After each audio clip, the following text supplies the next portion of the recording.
Greetings and hello. Welcome to our first lecture together here with our course, Invitations to World Religions. I primarily add the lectures as a means to aid those the audio visual type learners to accompany the readings. More on that a little bit later. So with this introductory chapter, we're going to take a look at here, Invitation to the Study of World Religions.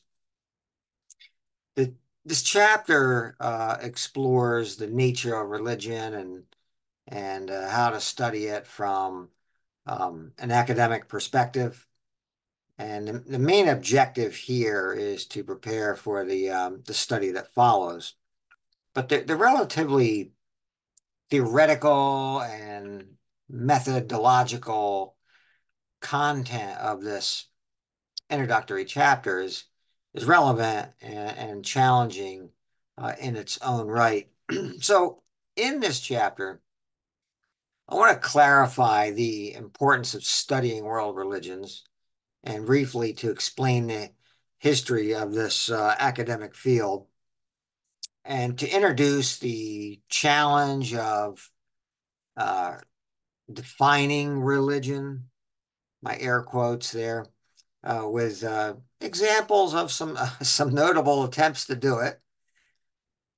To explore three basic questions, I like to do that. Explore three basic questions to the point of what religions actually do, and to introduce three categories: the teachings, the historical development, and the way of life that provide um, the book and the course with its primary organizational structure. We want to consider various features of religions in the modern world. And then lastly, I'd like to introduce the most important aspects of an academic approach to the study of religions. Let's take a look at approaching the study of religions. And to learn about the subject matter of world religions is to increase one's cultural literacy. And we talk about that. We're talking about the objective that lies at the heart of this study. Religion plays a crucial role in molding, transforming, transmitting cultures, right? And it interacts and intermeshes with other cultural aspects such as politics, economics, and even aesthetics. So the academic study of religion is relatively a recent phenomenon, having been propelled by the European Enlightenment. So the study of world religions has been prominent for about a century, okay? And it comes under the scrutiny of some scholars who express concern over the category and the prominent methods of approach, such as and as implicit assumptions involving Christianity as a dominant model of what a religion is. So there's a more general concern of scholars has involved attempts at defining the term religion. And so even though no single definition that pleases everyone has been produced as of yet, it's important, when studying the world religions to clarify to some extent the nature of the subject matter. Now, definitions definitions have been given, have been set forth by some notable theorists in several different fields. Among them, sociologist Emile Durkheim, psychologist William James, and the theologian Paul Tillich. Now, on page 9 of your textbook, I have highlighted some quotes by each of these gentlemen. Now, a popular definition from the HarperCollins Dictionary of Religion and a highly regarded definition from a significant theorist, Bruce Lincoln, illustrates various aspects of the uh, definitional challenge, if you will. Lincoln's definition bases religion on the concept of the transcendent,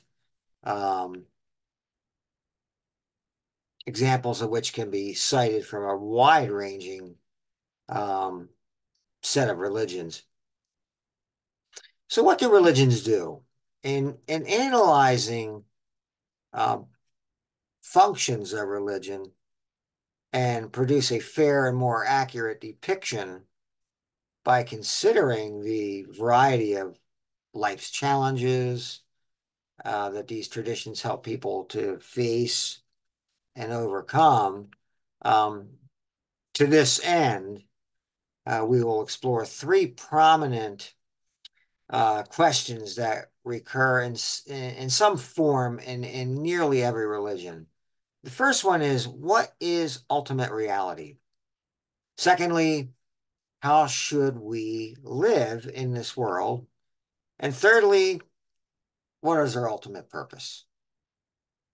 Theism in its various forms, atheism and monism, are among the concepts that address this ultimate reality. So religions typically describe how ultimate reality is revealed to human beings. Cosmology, which is the understanding of the nature of the world, relates to issues regarding ultimate reality. Most clearly for those many religions that posit a creator God that or that hold the world itself to be sacred. Religions also explain what it is to be a human being. And these explanations figure largely into ethical or moral considerations. And thus, the question, how should we live in this world? Given what a religion says about the human condition, what ultimate purpose is the religious life intended to achieve? Is there a state of existence to which the religious person can hope to aspire that perfectly completes or even transcends the human condition?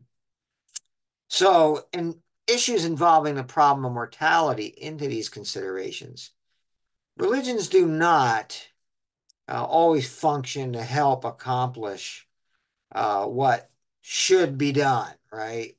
In fact, sometimes actions and deeds done in the name of religion involves conflict and even violence. So what are the dimensions of religions? Some scholarly approaches to the world's religions feature specific categories of phenomena as the primary means of organizing information. Ninian Smart's dimensional scheme is one such approach. And this course organizes phenomena into three general categories: teachings, historical development, and way of life. Teachings include the doctrines and myths. A religion's way of life will entail practices and often forms of rituals and modes of experience. Historical development usually incorporates a vast array of social, artistic, and other cultural phenomena. religions in the modern world. A sound analysis of the world's religions must play heed, I think, to the rapid exchanges and changes that characterize the modern world.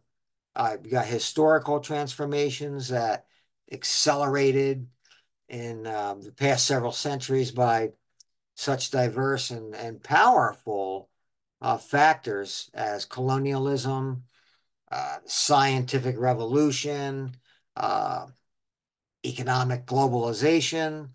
Um, these these have reshaped religious traditions.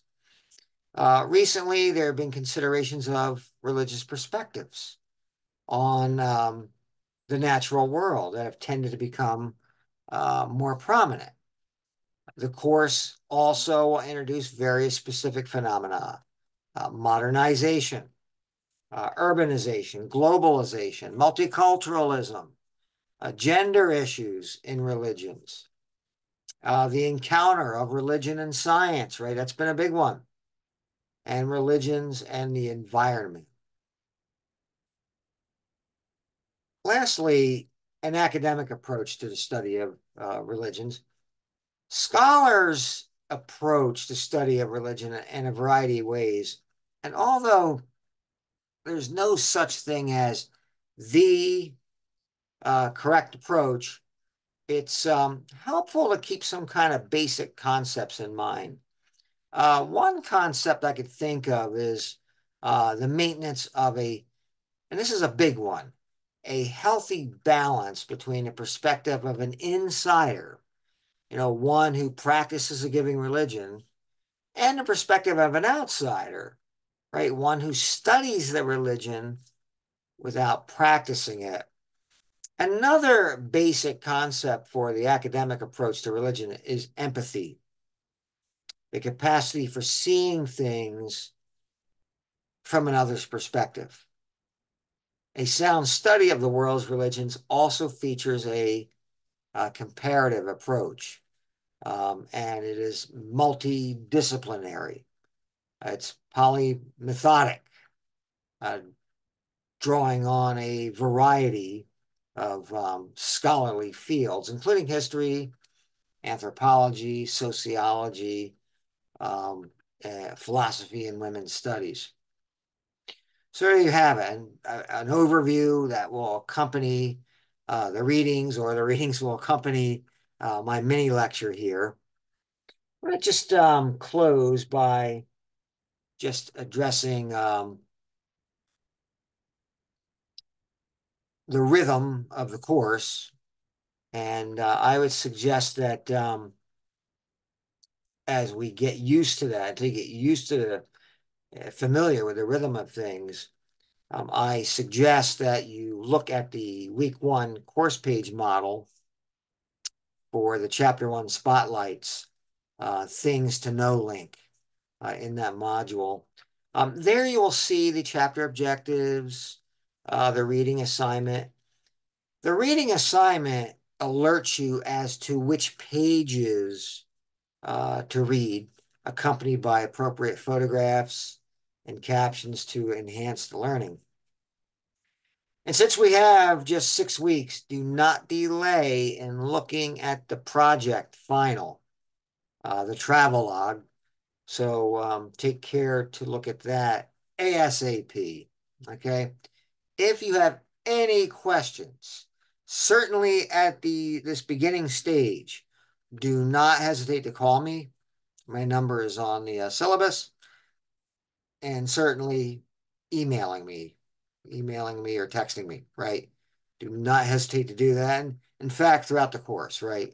I want to keep an open, ongoing dialogue with the class, because even now it's early, but with a 6-week course, it gets late awfully quick. So have good time studying, and I will talk to you next time with chapter 2. Goodbye.